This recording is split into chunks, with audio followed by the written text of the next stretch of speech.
From a high school phenomenon to being a part of the GOAT debate, LeBron's journey to becoming one of the greatest ever is one of dominance, struggle, and reinvention. And this is how LeBron James became one of the best NBA players of all time. Before he ever stepped foot on an NBA court, LeBron James was already a superstar. Born in Akron, Ohio, LeBron James was raised by his single mother, Gloria James, who did everything to give him a better life. But it was the basketball court where LeBron found his true calling. By the time he was in high school, he wasn't just a great player, he was a phenomenon. ESPN televised his games, NBA superstars sat courtside, and at just 17, he was labeled the chosen one.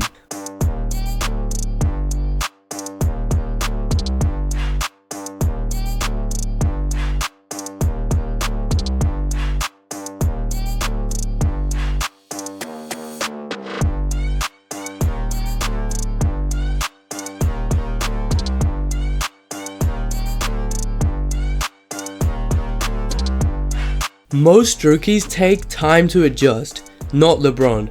In his very first NBA game, he dropped 25 points against Sacramento Kings. The world knew right away, this kid was special.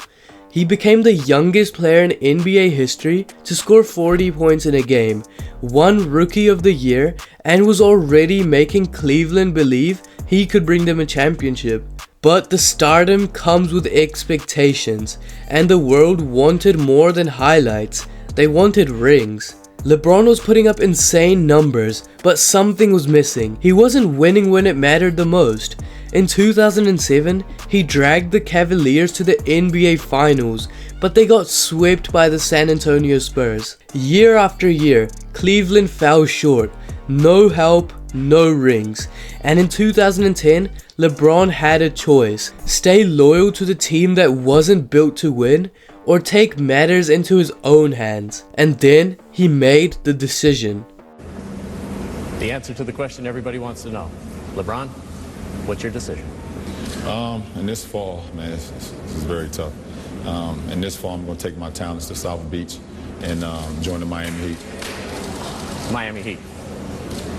These words changed everything. LeBron became the villain, but in Miami, he learned how to win. With Dwayne Wade and Chris Bosh by his side, LeBron finally had the support he needed.